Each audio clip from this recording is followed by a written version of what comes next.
What's going on, everyone? It is Seth from OKE here, and today gonna go into somebody who I think it's time we admit earns their flowers.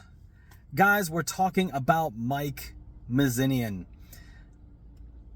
So this is kind of brought on by a couple things. First off, I think everybody saw the face turn that he's getting ready to go on and challenge Gunther for the Intercontinental Championship, but let's not sugarcoat anything, guys. Miz has been around WWE for years.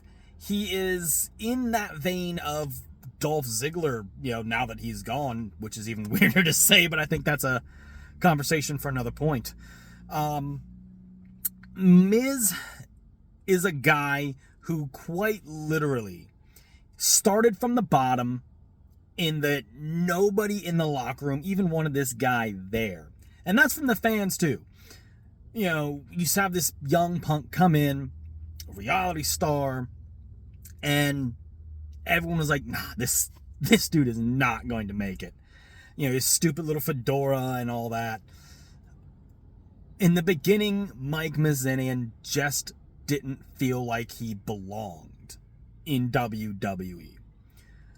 Fast forward a few years, and the guy that didn't belong was holding the WWE Championship. And not only was he holding the WWE Championship, he was main eventing against John Cena. Now, I think everybody knows that, for better or worse, The Miz was a third wheel in that match.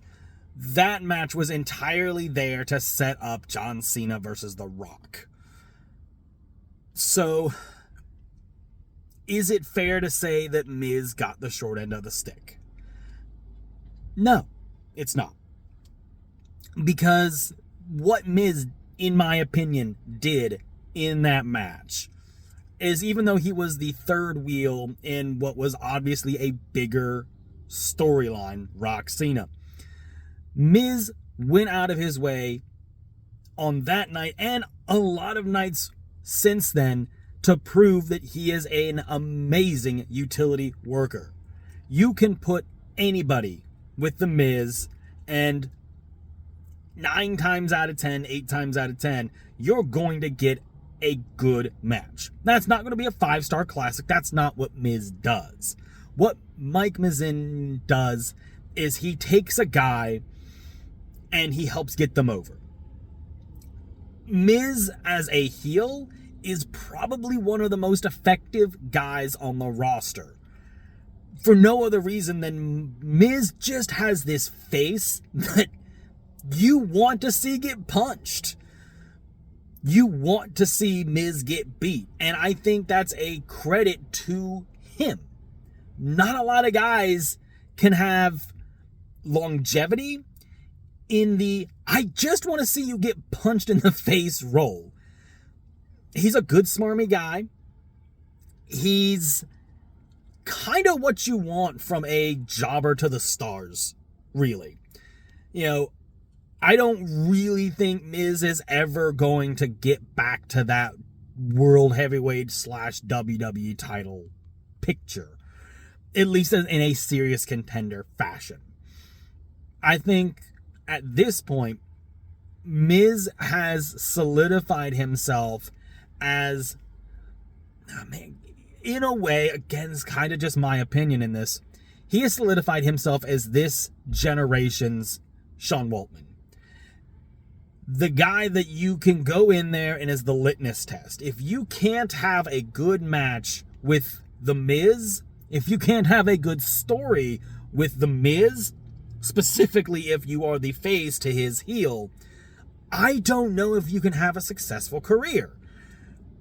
Miz is just so good at getting things over.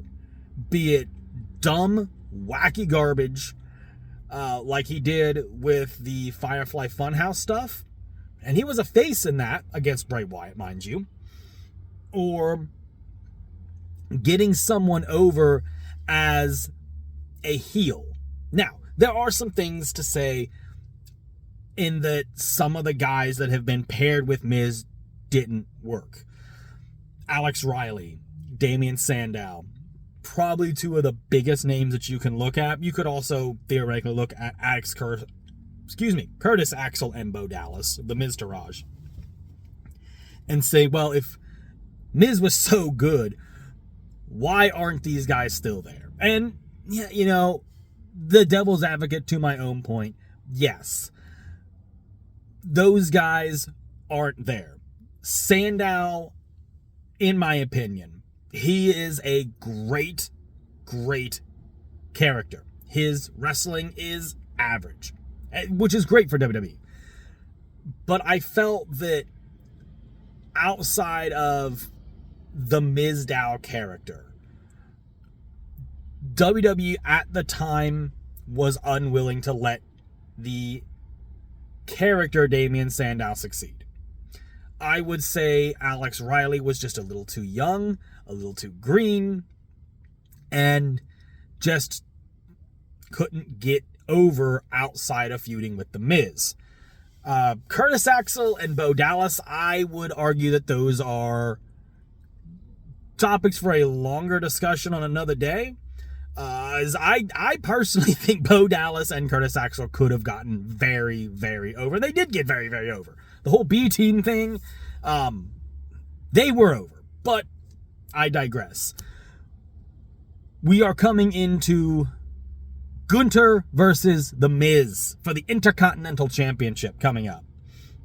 Now, I think WWE is definitely grooming Chad Gable to be the guy to beat Gunther for that Intercontinental title. So why are we talking about that with The Miz, who we're supposed to be saying, hey, it's time to really give this guy his due? Well, because at the end of the day, man, Miz is a guy that can lose, and lose a lot, and still be a credible challenger for just about any title, just about anything that you put up to him. This Gunther match, in my estimate, is a good example of that. Miz wasn't doing a whole lot leading into this Gunther feud. I mean, it's not going to be a long one. I don't think we're going to get multiple matches out of this. But he was just kind of there, not doing much. And yet, he's already being looked at as a credible challenge for arguably the most dominant Intercontinental Champion to ever hold that belt. And I think that's a credit to The Miz. You know, in a landscape where Gunther has beaten some good talent, having Miz as a feather in that cap is going to be a good boost going forward. And that's not saying that Sheamus and Drew McIntyre aren't very credible opponents. Those are two former WWE champions. Two recent WWE champions. I'm not necessarily going to count that The Miz's second run because, let's be honest, that was kind of a fluke deal anyway. But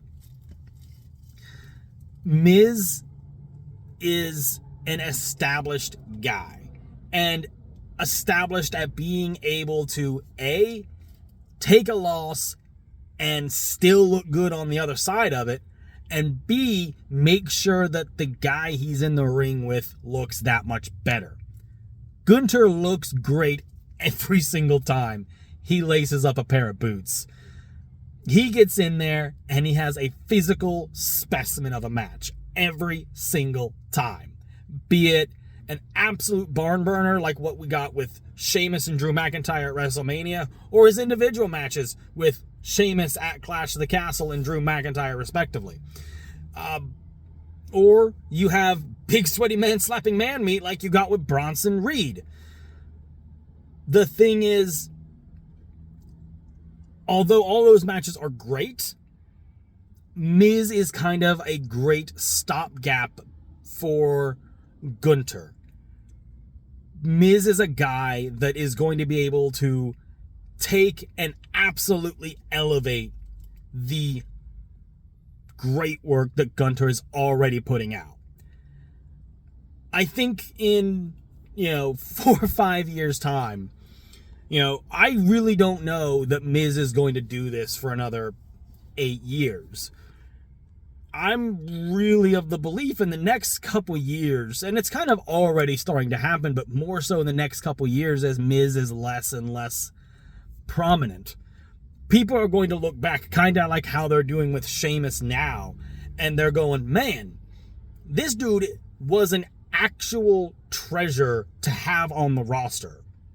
And it is a shame that it has taken this long for people to look at Mike Mizanin and go, this guy actually has it.